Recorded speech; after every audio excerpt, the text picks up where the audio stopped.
उत्तराखंडच्या उत्तरकाशी जिल्ह्यातील दिडसारी हे एक छोटेसे गाव त्याच्या विशिष्ट मिठासाठी ओळखले जाते, जिथे गावातील जवळजवळ प्रत्येक घर स्वतःचे मीठ तयार करते. हळद, मिरची, लसूण, मिरपूड आणि बरेच काही अशा मसाल्यांमध्ये नियमित मीठ मिसळणे ही एक अतिशय प्राचीन प्रथा आहे. 2013 मध्ये उत्तराखंडच्या विनाशकारी महापुरामुळे हे गाव गंभीरपणे प्रभावित झालेल्या दुर्दैवी प्रदेशांपैकी एक होते. मदत कार्याचा एक भाग म्हणून देहरादूनचे लाईफ कोच आणि सल्लागार हर्षित सहदेव यांनी पूल बांधण्यासाठी व मदत करण्यासाठी गावाला भेट दिली. हर्षितची गावातील स्थानिक लोकांशी एक चांगली बॉन्डिंग बनली आणि 2018 मध्ये क्लो या फ्रेंच नागरिकासह हर्षित पर्यटक म्हणून गावात परतले. आपल्या जुन्या मित्रांशी संवाद साधताना हर्षितला समजले की गाव आपल्या पायावर उभे राहण्यासाठी धडपडत आहे. या दोघांनी गावाला मदत करण्यासाठी कायमचा मार्ग शोधायचा ठरवला. क्लोने जेवते वेळेस पहाडी नमक टेस्ट केल्यानंतर ते मीठ फ्रान्समध्ये विकण्याची आयडिया सुचवली. त्यातूनच हर्षितला मीठ विकून शेतकऱ्यांना आर्थिक उन्नती साधण्याची एक कल्पना सुचली. या दोघांनी 10,000 रुपये गुंतवले आणि ते मीठ फ्रान्समध्ये विकण्यासाठी खरेदी केली. काही दिवसातच साठा संपला. प्रतिसाद पाहून हर्षितने 2018 मध्ये त्याच्या हिमशक्ती या स्टार्टअपची नोंदणी केली. आज जवळपास 5 वर्षांनंतर हर्षित एक यशस्वी ब्रँड चालवत आहे, जो भारतातील ग्राहकांसोबतच फ्रान्स, UK, USA, रशिया आणि व्हिएतनाम सारख्या देशांतील ग्राहकांना थेट मीठ आणि इतर मसाल्यांची विक्री करतो. तर दिडसारीचे मीठ कशामुळे सामान्य मीठापेक्षा वेगळे आहे पाहूयात. मीठ तयार करण्यासाठी हर्षितने 5 महिला शेतकऱ्यांशी हातमिळवणी केली. मसाले, मीठ, मैदा आणि चहा यांसारख्या सेंद्रिय उत्पादनांच्या खरेदीसाठी ते सेल्फ हेल्प गटांना मदत करतात. शेतकरी दुर्गम भागातील आहेत, जिथे योग्य रस्ता जोडणी देखील नाही. त्यांच्या उत्पादनाची विक्री करण्यासाठी एक बाजार पण नाही. सेफ आणि फूड टेक्नॉलॉजी यांच्या मदतीने आम्ही प्राचीन मिठाच्या पाककृतींमध्ये थोडासा बदल केला आहे.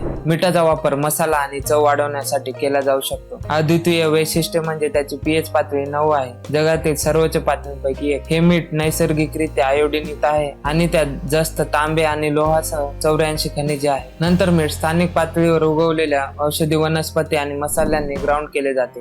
गुणवत्ता आणि चव सुनिश्चित करण्यासाठी हर्षित शेतकऱ्यांना तांत्रिक ज्ञान आणि आर्थिक सहाय्य देतो. यामध्ये बियाणे, सेंद्रिय खतांचे इनपुट, पाणी व्यवस्थापनाच्या टिप्स इत्यादींचा समावेश आहे. उत्पादनांबद्दल बोलताना हर्षित म्हणतो, आमचे भांग बियाणे मीठ ग्लुटेन मुक्त आहे आणि त्यात अँटीऑक्सिडंट आणि न्यूरो प्रोटेक्टिव्ह प्रभाव आहे. चवदार मीठ लहान तपकिरी बियांपासून तयार केले जाते, ज्याला भांग के बीज देखील म्हणतात. ब्रँडच्या पॅकेजिंगवर दिडसरीचे नाव पाहून शेतकरी आनंदाने कसे नाचत होते हे हर्षित सांगतो. त्यांना खूप आनंद झाला आणि अभिमान वाटला की त्यांचे गाव आता आंतरराष्ट्रीय मीठ नकाशावर आहे. कंपनीचे सध्या बाजार मूल्य 30 ते 40 कोटी रुपये असून त्यांची उलाढाल लाखोंमध्ये आहे. थेट ग्राहकांना मीठ विकण्याव्यतिरिक्त हिमशक्तीने JW Marriott Mussoorie, JP residency manner आणि ला विला बेथनी यांसारखे होमस्टे, हॉटेल्स आणि रिसॉर्ट्सशी देखील करार केला आहे. हिंदुस्तान सॉल्ट लिमिटेड या सरकारी उपक्रमाने गुलाबी नमक म्हणजेच पिंक साल्ट चा प्रचार करण्यासाठी हिमशक्तीला मार्केटिंग पार्टनर म्हणून नियुक्त केले आहे. भारतातील बहुतेक गुलाबी मीठ पाकिस्तानातून येत असल्याने स्थानिक मीठ लोकप्रिय करण्याचा हा सहयोग प्रभावी मार्ग आहे. या उपक्रमाला IIM काशीपूर कडून 25 लाख रुपयांपर्यंतचे अनुदान मिळाले आहे आणि उद्योजकतेचे प्रशिक्षणही मिळाले आहे. तुम्हाला हा व्हिडिओ माहितीपूर्ण वाटला असेल तर चॅनलला नक्की सबस्क्राईब करा आणि व्हिडिओ जास्तीत जास्त लोकांपर्यंत शेअर करा.